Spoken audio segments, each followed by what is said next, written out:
you.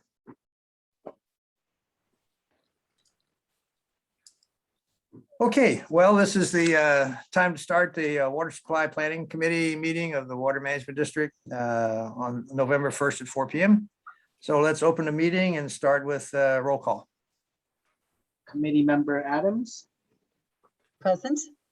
Committee Member Paul, Here. Chair Riley. Here. Let the record reflect that all directors are present.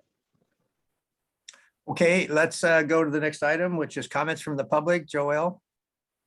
Yes, so if you would like to make public comment on items not listed on today's agenda, please raise your hand, or if you're dialing in, push *9.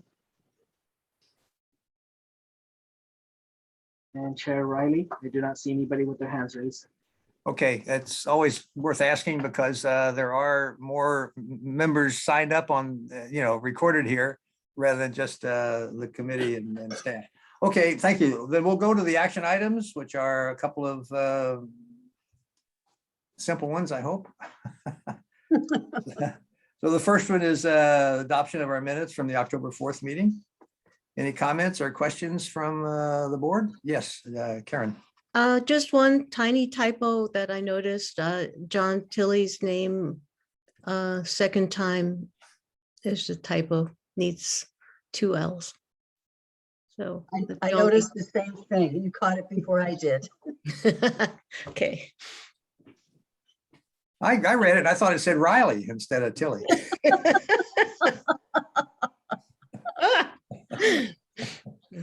Okay, with that correction, I would move, we have to go to public comment, don't we? do we? Well, I think we do. Yes, let's go to public comment again. Never hurts. Right, please raise your hand or push *9 if you would like to make public comment on item number 1. Chair Riley, I do not see anybody with their hands raised, so I'll return this back to the committee. Okay, thank you. Let's go back to committee. Any comments or motion? I make a motion to adopt the minute, to approve the minutes with that one correction. And I'll second it. That's good. All in favor? Say aye. I think we need to You You do need a roll call call vote. Oh, I'm sorry. It's roll call because it's, yeah, because we're COVID. it's Zoom. Okay, roll call, Joel, please. Member Paul, Yes. Committee Member Adams, Aye. Chair Riley, Aye. the motion passes on a vote of 3-0. Thank you. That's next item is the schedule into 2022 for the first 2 months. It looks pretty straightforward. There are 2 dates specified. I think we changed it from 4 p.m., which is the way we've been meeting recently, to 3 p.m. Is there any reason why the change, or doesn't matter to me because I'm available either one. And there's going to be a new chair in 2022, and there may be some committee assignment changes made as a result of that.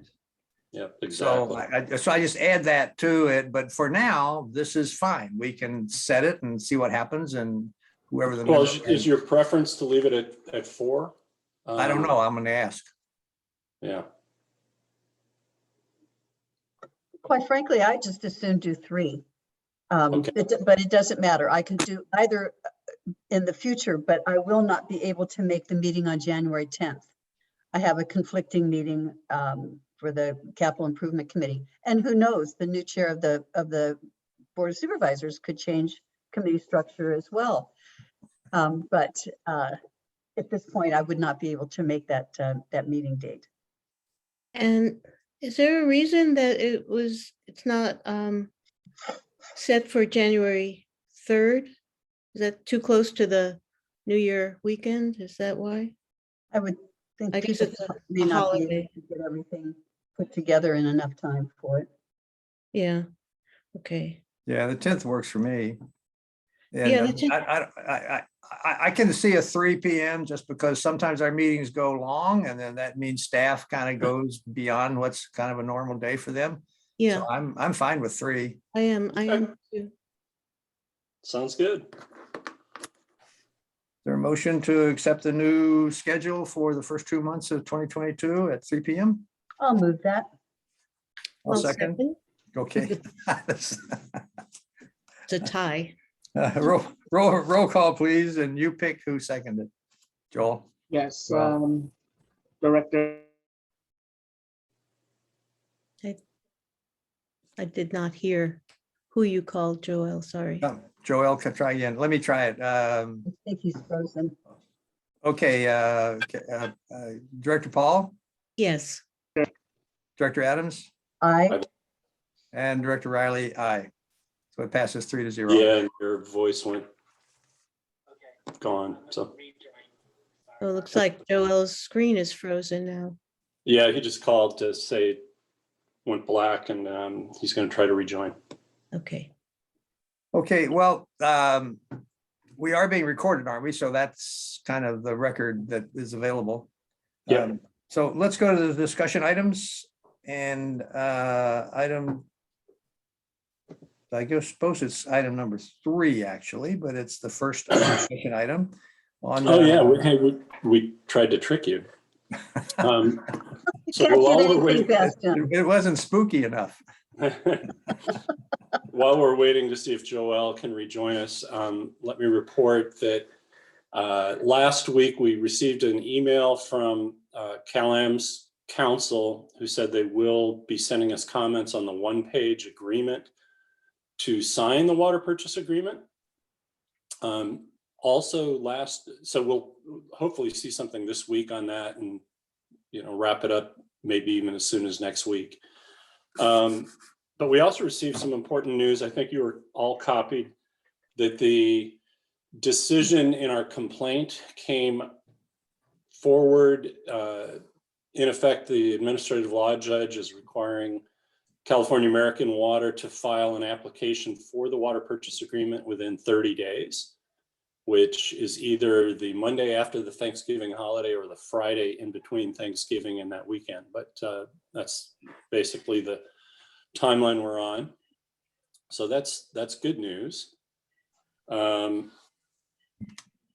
seeing Joel having returned.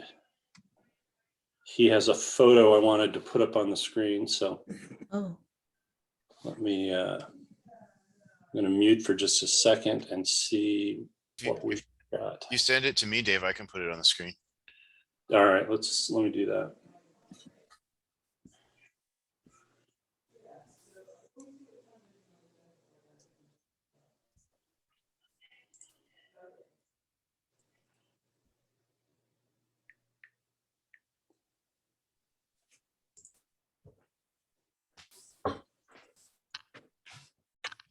All right, just send. Okay. And Joel's back. Oh, good. yes, I'm back on my iPad. It'll take me a Okay.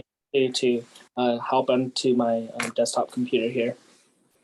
Oh, that's all right. John is going to share the photo. Okay. Is this what you wanted?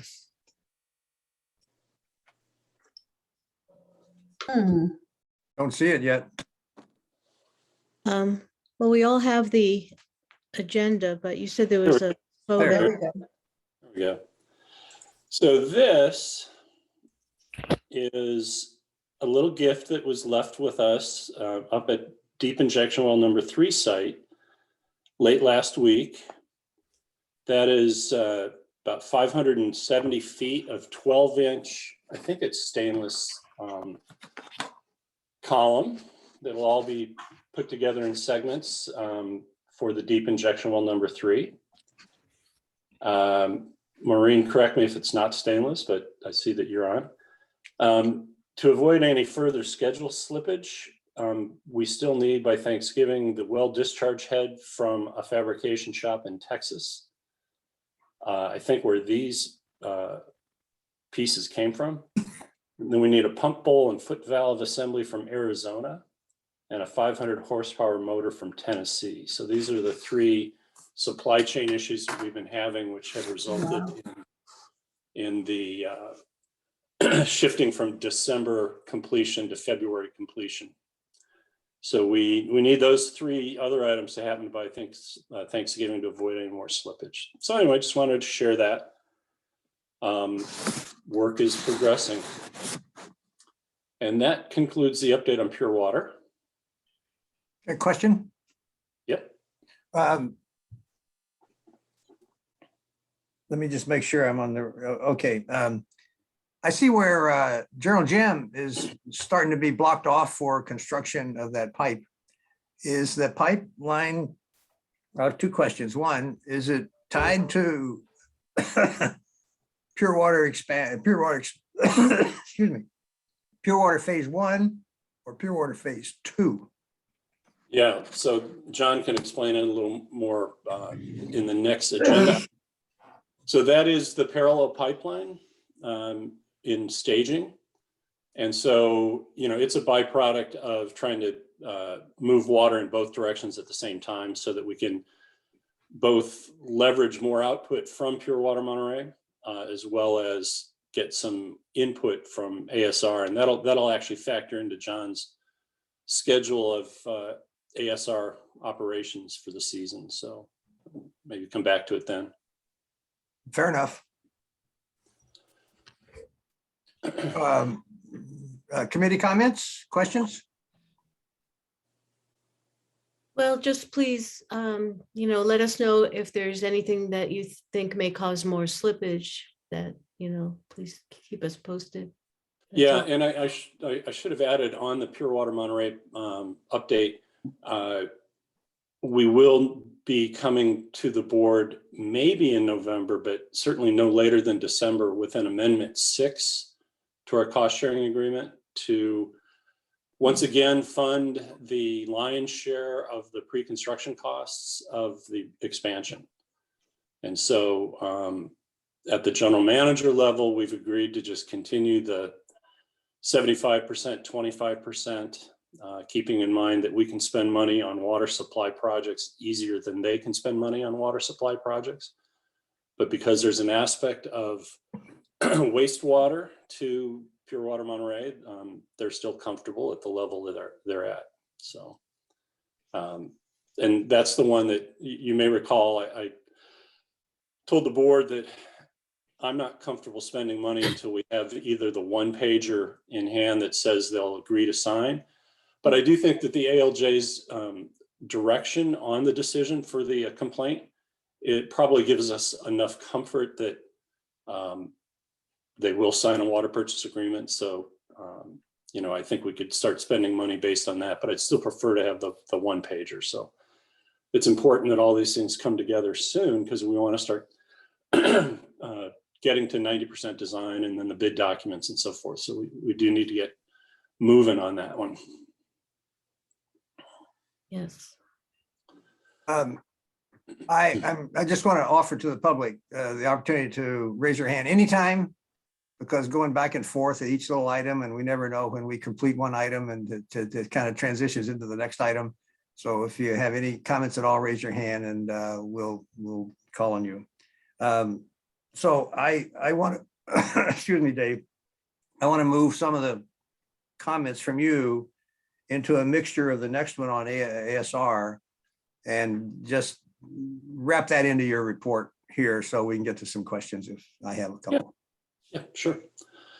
Well, this next one on ASR, we'll let John Lear lead us through that. There are calendaring issues and physical issues related to construction of that pipeline and so forth. So. Thank you, Dave. Can everyone see my screen? Yes. Yes. Okay, great.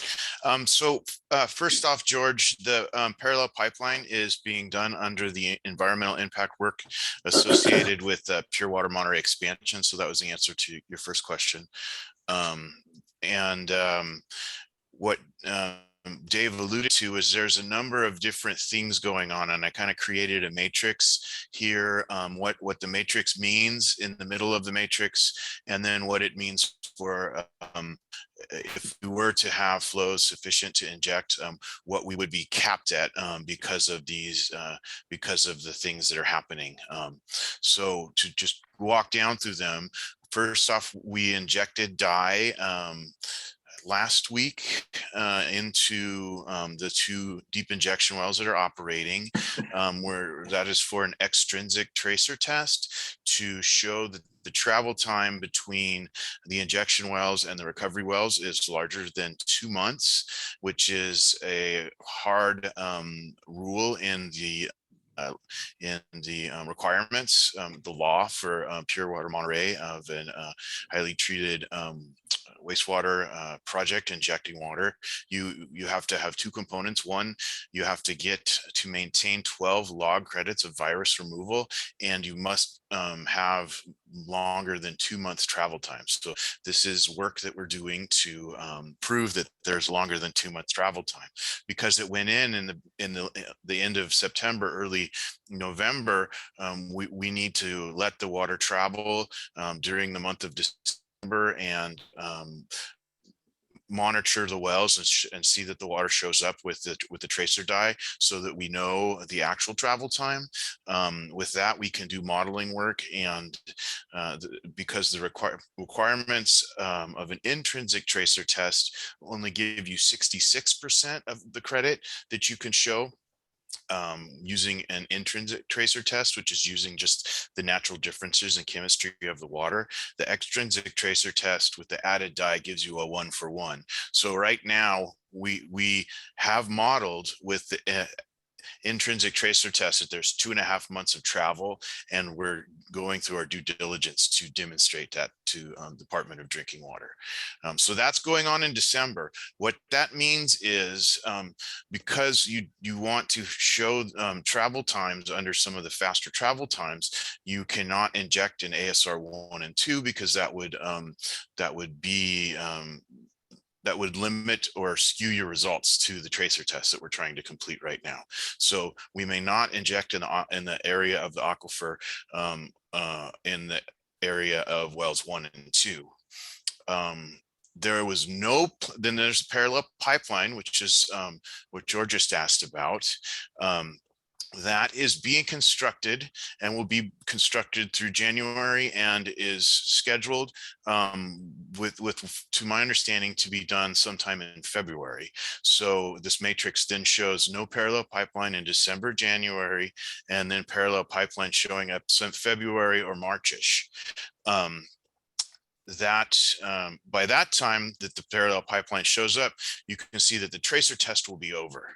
So there will not be a limitation of injecting in 1 and 2, which is why it shows that 1 and 2 are available in February, with the tracer test being over.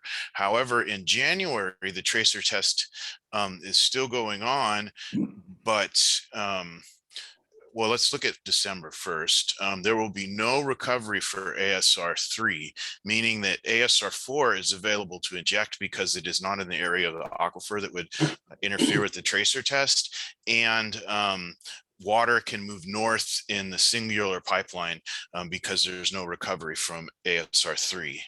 But we move into January, Cal-Am in communications with the district and planning of the quarterly water budget has indicated that in order to remove all the pure water Monterey, they will need to begin pumping out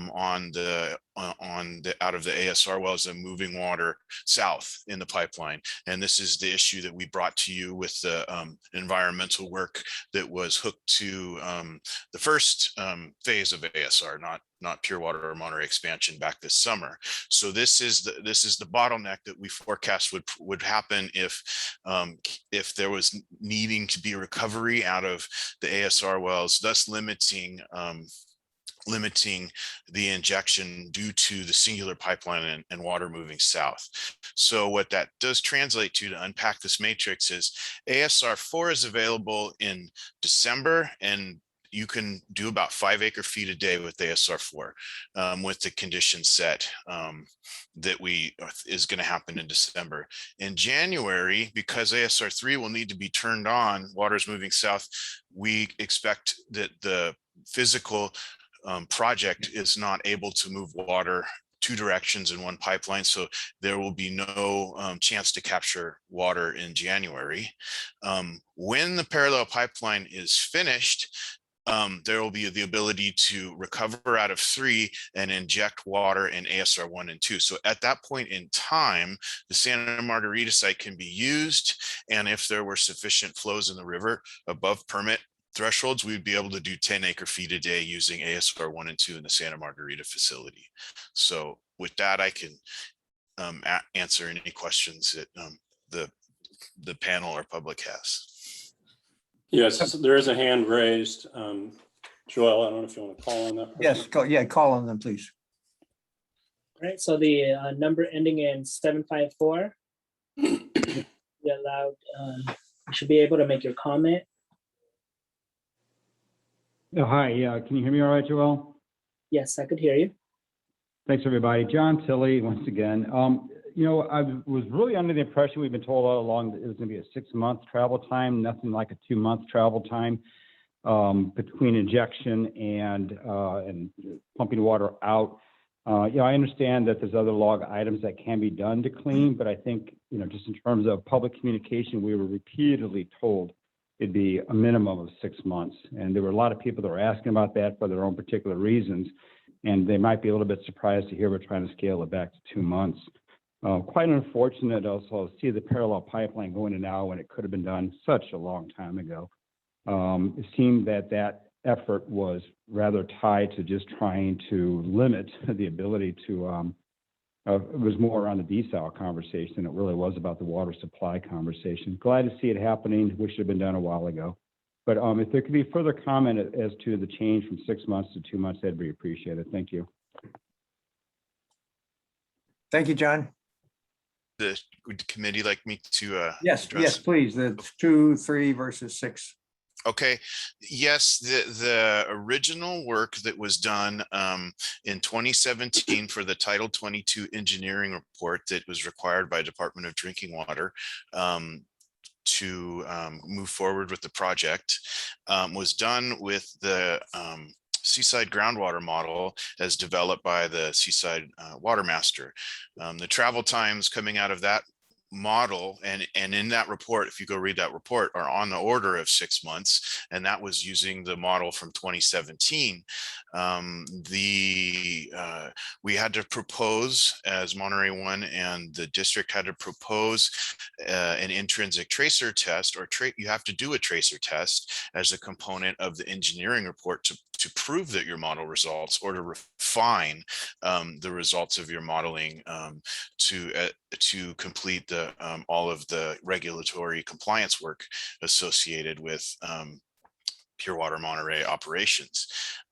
We performed an intrinsic tracer test, and with the results of the intrinsic tracer test, we recalibrated the model, and that's when the travel times were shortened from, we learned that the travel times were not 6 months and were on the order of 2.5 months. And the difference between the original model that was calibrated and the new model that was calibrated is that the new model is more accurate because the old model was a regional groundwater model that was balancing water levels, and the new model, we actually have information about how water is moving between 2 points in the aquifer, and we were able to recalibrate to that. So we believe the new model is much more accurate and right. And however, it is showing that the water is moving faster than the original model predicted. I thought that at the state level, there was a lot more flexibility being created about direct potable reuse around recycled water, and that they were also, I mean, in consistent with that, they were more willing, and I don't know if there's a rule change or some flexibility there, but I thought they were less interested in a very precise 6-month restriction and more interested in what works. Well, I think there's a couple things there. The actual law says can be no shorter than 2 months. So that's a line in the sand. The 6 months was just what we were, John Tilley's right, exactly what the in Title 22 engineering report was reported. And then the direct reuse, those regulations have not come down, and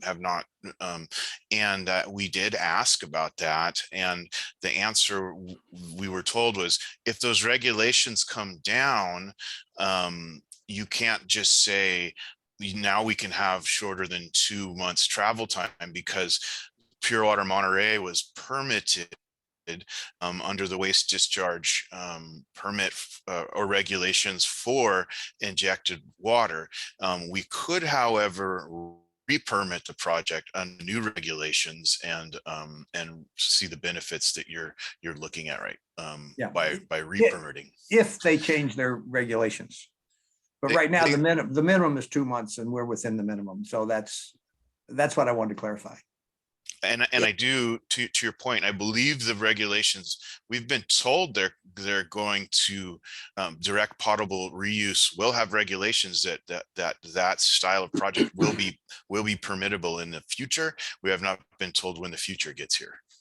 It's too bad we don't have that guru somewhere in our system. Okay, well, thank you, John. And both Johns. I'm glad the question. I think I understand the answer. Hey, John, is there any way that when January comes, if we're meeting our in-stream flow requirements, that we could use water accounting to deem some of the water as if it has gone into storage? In other words, yes, you you can. If you turned ASR 3 on and opened ASR 4 and let water go from ASR 3 to ASR 4, and then whatever went down 4 was not molecularly be Carmel River water, but it would be turning a meter associated with that water, right? Yeah.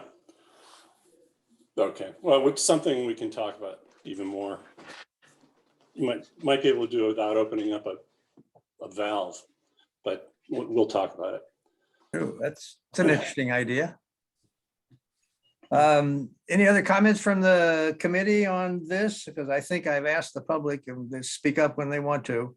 If not, we'll go into the next item, which is the City Desal. Yep. And even though this one is discussion, I've put it on here because I want this committee to support what you're about to hear, hopefully. And I think we as a district as a whole should be supporting this. So basically the Sand City Desal project is fed by 4 brackish intake wells currently located on the beach in Sand City.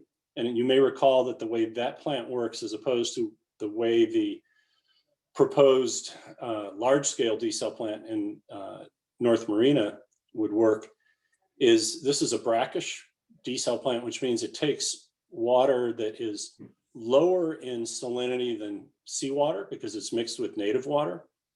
And so when you take the salt out, your discharge is then roughly at the same salinity as seawater. And so the discharge zone is in the beach in Sand City. So what you're doing under your waste discharge permit is, I mean, in general, is discharging water that's like seawater, not the way the large scale plant would work, where your discharge stream is about twice the normal concentration of salt than seawater.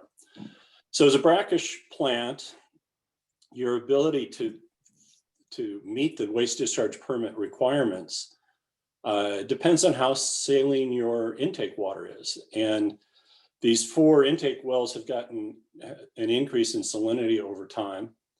And so there's a proposal to move some wells to try to get lower salinity levels. So based on the results of a field survey and observed groundwater data, there is a proposal to do a single test well and 1 production well with a new pump and motor, electrical, and so forth. And that would be basically at the intersection of West Bay Street and Sand Dunes Drive. So when you're driving on the west side of Highway 1, it's up in that area in Sand City. So it's estimated that new well can produce anywhere from 200 to 300 gallons per minute of required brackish water. The idea would be to get this one done and see if the results are in fact helpful. And if they are, then go drill a second new well and possibly even a third new well. But where we're at right now for this one test well and one production well, Cal-Am would like to use their already approved well maintenance plan dollars for this. It's about a $1.2 million project. The coastal development permit was verified effective back in February of last year. So they're in a position to go out and get started. It'll take about 4 months for design, 5 months for the well construction, and then 2 months for the above ground facility. So a total of about 11 months. And you may recall the reason we feel this is important as the district is that plant has been underproducing. You know, if it were able to do the 300 acre feet per year relative to 10,000 acre feet per year, doesn't seem like a big number. But as you recall, when we discussed where we are in the next 3 water years while waiting for the expansion to get built, even 50 to 100 new acre feet coming in from this plant would be important to meeting the cease and desist order. You know, we still don't know what the rain situation is. John just described constraints on our ability to take advantage of rain with ASR. So every little drop counts. And this, you know, it's been long overdue to try to increase the efficiency of the Sand City Desal plant. Earlier this year, we confirmed to Sand City that these new wells would be consistent with the definition of the project under our rules and regs. And if Cal-Am can figure out how to fund it, I think we should support it. So I just want to bring it to your attention that they're ready to move, and I think it's good for the near-term portfolio needs of the system. Questions from the committee? I have a couple. I thought that that desal project was owned by the city. Am I mistaken? It is. It's owned by the city under a lease to Cal-Am. And so there are lease payments. So there's a bit of financial interest of the city, although it was very front loaded in the first 15 years. So they're kind of past that front loading. But yeah, it's owned by the city. The intake wells could be owned by basically anybody. The original wells were owned by the city because Cal-Am is the operator, and Cal-Am also has an obligation for the O&M expenses and so forth. The ownership line will blur a little bit over this intake well, but they have the financial wherewithal to get it done, whereas the city is less interested in trying to fund it right now. So The only thing I would question too is the city got a number of grants to help get this project going. And if the city were to stay involved on the financing side, they might be able to reduce the cost of that to customers in general. But yeah, it's still a small project, so it may be de minimis regardless. Yeah, but there's no doubt that, you know, public money is usually lower cost than private money. So it's understood, but this is the proposed plan to get moving the fastest to try to, you know, keep that capacity up or restore the capacity that's been lost. So Dave, you identified 3 steps going forward, and it takes 11 months approximately. When's the start date of that schedule? Because are we looking at a year from now? Or are we looking at a year from next March, or what? No, it'd be about I think Cal-Am will need to make a decision on what pot of money it's going to get funded from. And so it'll be, you know, basically 11 months from whenever they say go. But yeah, I would probably say, I don't know, Tim O'Halloran's probably on in the attendees list, but I would say no sooner than a year. Yes, Okay, and I'll ask Tim or whatever, if there's some differences of scheduling here and so on that's significant. Please chime in and help inform us. Mary? Thanks. Yeah, this is the project that is going to be first in line as far as being able to add additional water in at this point. Something new. Yeah, it's Yeah. actually restoring capacity of the plant. Right. So you have this plant that's sitting there, and it's really it's the paper that allows you to discharge that's controlling what you do on the front end of the intake, and it's all just trying to get more fresh water in your brackish water. So kind of moving away from the higher salinity and so forth. Good. Yeah, I think that we should support it. Yeah, I support Mary's concept about, what's first. Yeah. and we ought to be in that queue. Well, Yeah, clear- it'll be interesting if, like in January, where John's indicated that we could have a bunch of rain and no ability to inject at ASR. Let's assume this doesn't persist through, another dry winter and then another dry winter, but it can rain and Cal-Am can say, okay, we're taking water from the river under our table 13 water right. And what's interesting is it looks just the same as taking it under your normal water right. And so a lot of what I was talking about before is the water looks the same. It's not necessarily, it doesn't have the molecular footprint that you could trace back to a certain place. And San City Desal, once it gets into the distribution system, it all kind of mixes up. But we are looking for, 50 acre feet over here, maybe 50 acre feet from the table 13 water rights, just cobbling together all these little pieces, because that's what we have to rely on between the big 3,500 acre feet from Pure Water Monterey and the 3,376 acre feet from the final actual limit off the river. Those are your big two components. But then you start trying to fill in the blanks to the remaining, 2,500 acre feet. Well, there's 1,400 off San City. So now you're down to like 1,000 acre feet or 900 acre feet. And that's where we run out of places to say, oh, well, it's going to all come from right here. No, there's going to be a piece of it that comes from San City Desal, a little piece from table 13 water rights, a piece from ASR. So it's trying to fill in. It's just that last 900 acre feet that we have to identify. And that's also why we talked earlier about, previous meeting about running the pure water plant a little harder to get maybe 400 or 500 acre feet out of it. So we really are down to counting those last hundreds of acres of feet for the next 30 to 36 months. So, if they can do it in an 11-month period for $1 million, that's a small investment for a little bit of assurance. Yeah. Well, then, also if I lost my train of thought, it'll come back to me because I've got a train of thought back on items 3 and 4. So, I'd like to ask you, Dave, about maybe it was John's on this little Excel chart he put out with the numbers and the schedule of months. The January month had a 0 performance, I think.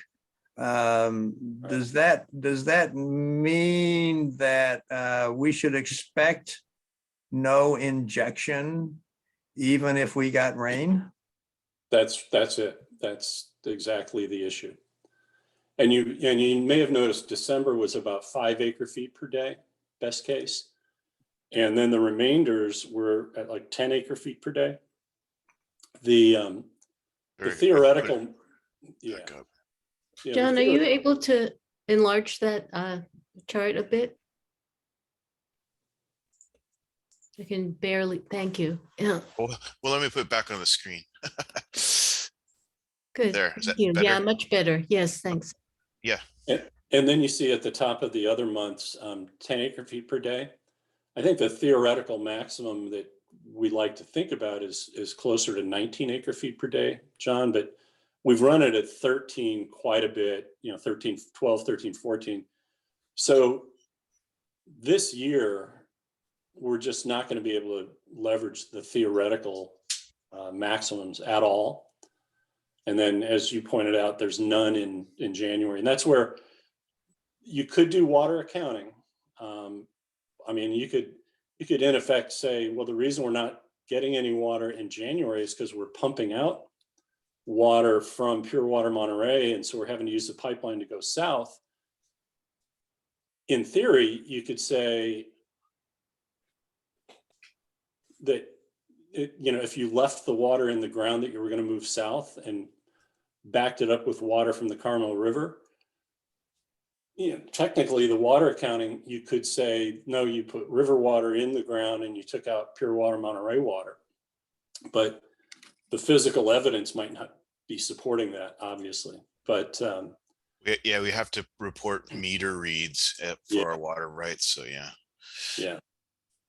So anyway, we are constrained this year, even if it's a rainy year.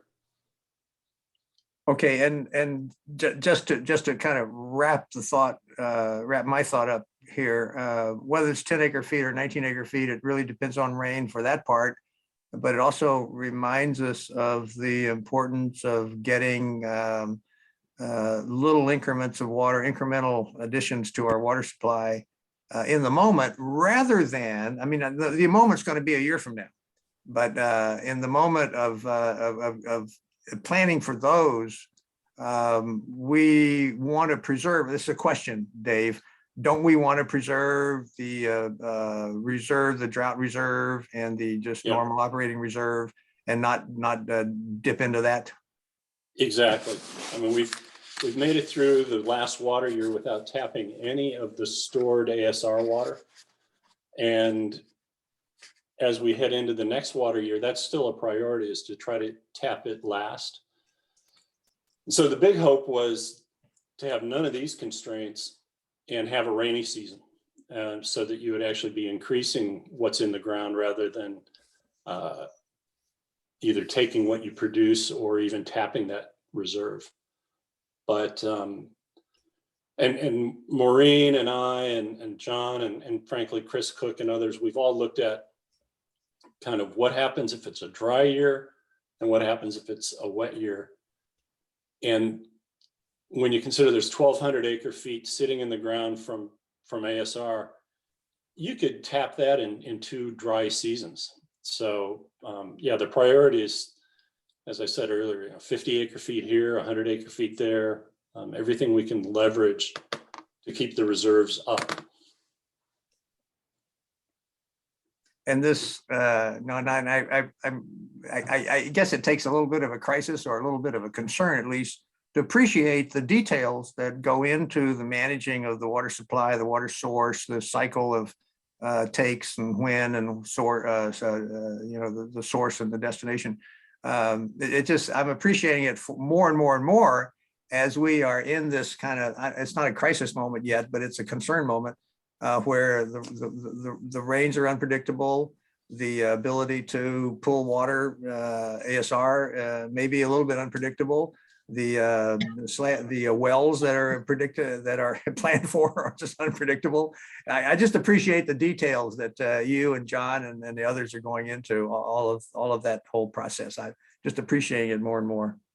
Well, what's going to be interesting too with ASR is if we could get through, a decade's worth of normal hydrologic cycles without the requirement that what goes in has to come out. And we're kind of in that mode now where, obviously we've gone a couple of years where we didn't take out in the same water year what was injected. It by design is supposed to yield almost the same amount of water year in and year out, whether it's a dry year or a wet year, but we just haven't had those cycles. One of the things I can note is if you look at any of the climate change impacts, it still seems to say that while we may have drier periods overall, we're still going to have these episodic rainfalls in the winter.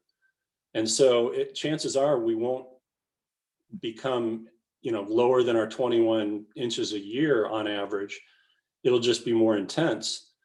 Well, ASR works really well under periods of intensity. You just go get as much water as you can for as long as you can get it. So we may be such that it's drier on the Central Coast in general, but our winters aren't really working against us. So that'll be another interesting wrinkle to see what happens. But as of right now, the conversation isn't about a decade or two of normal cycles or climate change cycles. It is really 30 months to 36 months. That's the toughest piece of this right now.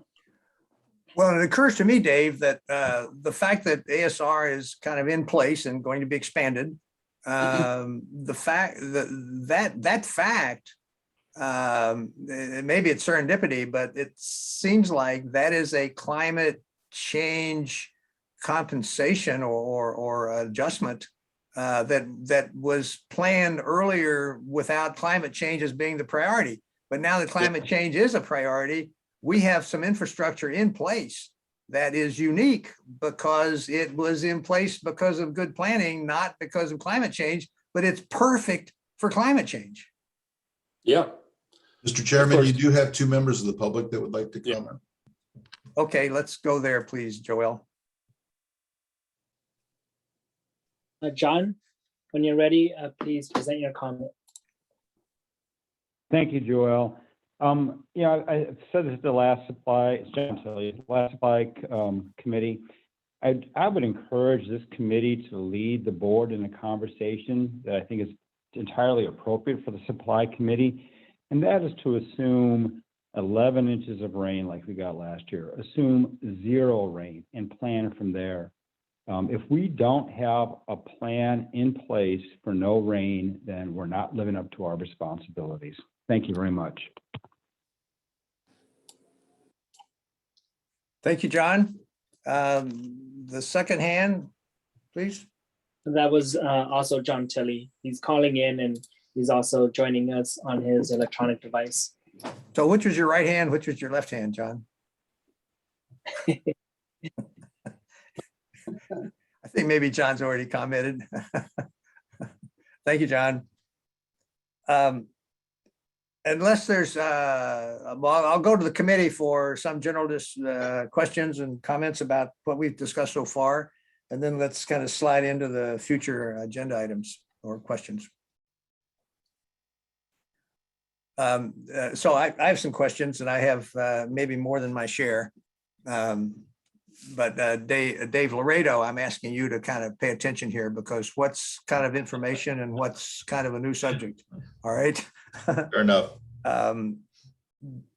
During the LAFCO decision, there was an organization identified as phrased as a comment, and this may be, anyway, the Salinas Valley Aquifer Alliance. Is there any information on who, where, what, why, any information on that at all? Just an ID?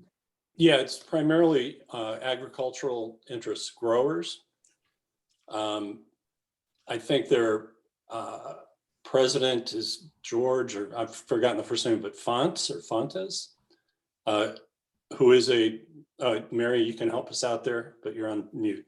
So sorry. Yeah, it's a large organization with most of the big ag companies in it, and George Fontes is the current chair of it. Yeah, and so they first formed themselves because of SGMA, because of the groundwater sustainability stuff.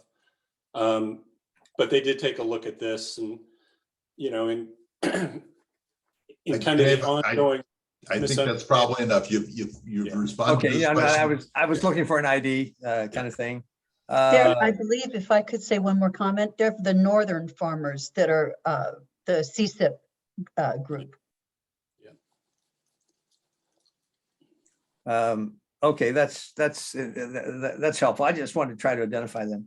I have a question about the Cal-Am pipeline, only to the extent that they're moving ahead with construction. And I thought that they needed to have approval of a water purchase agreement in order to assure that it's a bona fide approved project, and they're then eligible to be reimbursed for it or be paid for it. And yet it looks like they're moving ahead without some of those steps. Am I kind of wrong on this or what? Yeah, so they'll need to show that it's used and useful, and there is need for it even without the expansion. And so while it was covered in the expansion SEIR, it will become a functioning piece of utility infrastructure under its own merits. So I think, the investment starting now, it was also covered, I believe it was covered in REIR that didn't get certified. So there's a lot of discussion about it at the time, but yeah, it will be useful before the expansion. Okay, and it fits the procedures that are available to Cal-Am in order to move ahead. That's mainly what I was questioning about. Okay, Yep. Thank you for that. Whole different question. The governance committee that was formed with the mayor's authority and so on. Why do we continue to have that? I see the meetings get canceled, but I don't even know if it exists. Yeah, so well, it doesn't, it's kind of a bit of a ghost, but as long as the desal project is still an open project, then the governance committee needs to remain an open committee. There's a little bit of unresolved governance issue. Once the mayor's authority had, officially disbanded, they had a seat at the table. But that committee is there primarily for public discussion of contract items that exceed $1 million. And so bid documents, the design build agreement, major change orders, they were all discussed at the governance committee. But because the project isn't moving, that's why the meetings are all getting canceled at this point. But I would say until there's final disposition on the desal plant, you just keep the governance committee in existence. To make Joel's life easier, maybe we just stop asking if there's any reason to meet and just assume there's no reason to meet until somebody says, hey, let's have a meeting. Yeah, because there's no scheduled meeting anyway, so just cancel an unscheduled meeting seems redundant or not necessary. Another quick question on the American Water Works and the Cal-Am changes of presidency. When did that, when's the effective date of those changes? Oh, I think it was effective 2 Fridays ago. Oh, okay, already done. Okay, fair enough. Yeah. Regarding the IRWMP, Integrated Regional Water Management Planning Process. I don't know if that's a 2-year, 3-year planning process. I think the last date we had was 2019. My question is whether, and I'm not even asking for an answer, but my question is, could the water master apply for a special request in that process to make some plans for how they want to approach the needs in the Seaside Groundwater Basin? Yeah, that's an interesting question. Maureen kind of just rejoined hearing this topic come up. There are rounds of when financing is kind of released out there, and there are planning grant rounds and there are implementation grant rounds. I would imagine that the water master would need to come up with a plan on how it wants to do protective water levels and so forth before it would then try to do implementation to actually get some construction money. Maureen, are they a member of our group? They're not, yeah. Holy cow. Yeah. That's the biggest piece of information. Well, I can offer a little bit of the water master is not an entity that is eligible to apply and receive grant funds from IRWMP. However, the water master would have to do something like approach the district for a partnership, and then the district could construct a project and receive grant funds that would achieve the water levels. Okay, thank you, Jonathan. They're not eligible, so that can't be held against them. But there is a procedure that's available to them. That's what's important to me.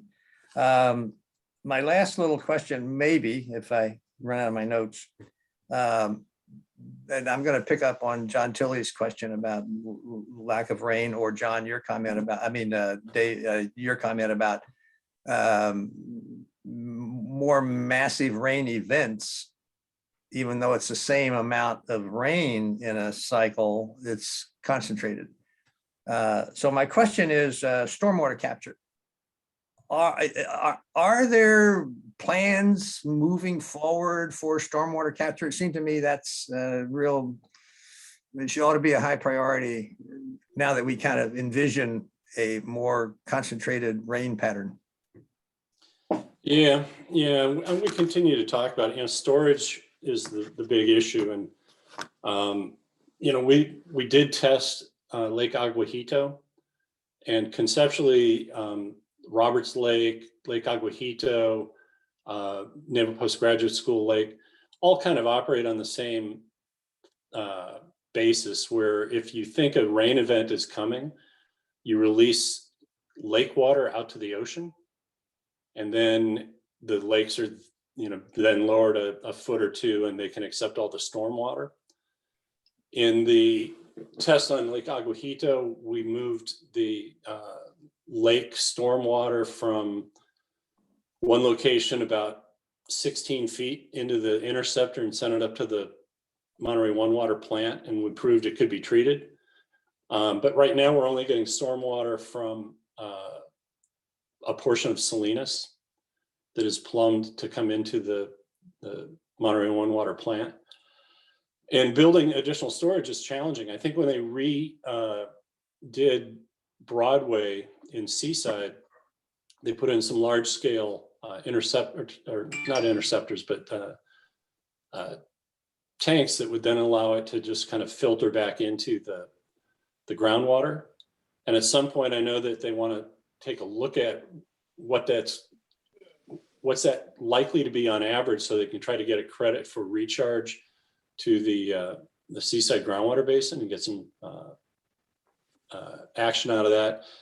And then we've talked to Seaside a little bit about taking stormwater from the Roberts Lake area and just putting it straight into a main and taking up to Monterey One Water. The hard part in all these is the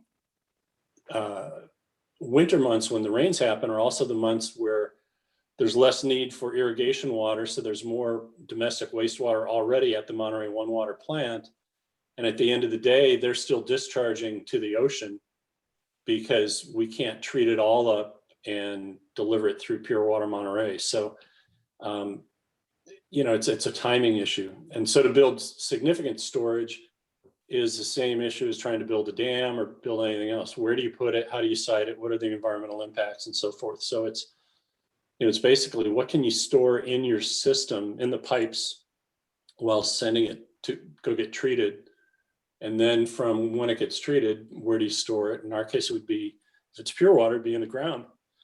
But as I said, we can exceed the capacity to treat water. And so you're still going to be discharging to the ocean.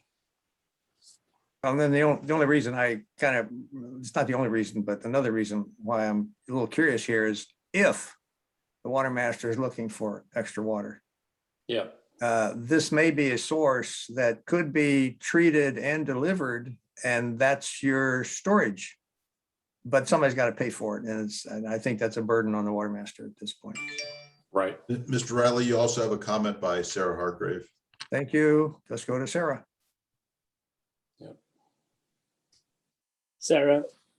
Thank you. Hello, everyone. I just wanted to add to George's question and Dave's response. So most of what Dave described is included in what's called a stormwater resource plan. That is one of the documents that the IRWM has approved. And that was developed in, I believe, 2016, 2017 timeframe. So there's some good information in that document about how much stormwater could be captured just within the Monterey Peninsula area. just wanted to add that. That's a real good point. Yeah, good. So there's data, or at least projected data for that can be worked. And then That, we have another hand raised, yes, please. Councilmember Coletti.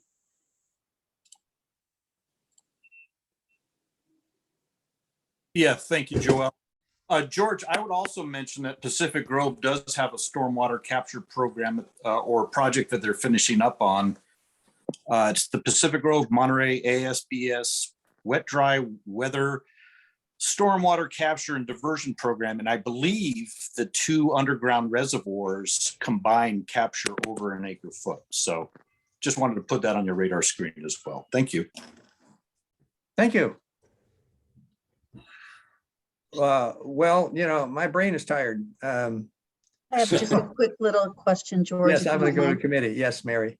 Dave, when you were talking about Lake Aguajito, did you mean Lake El Estero?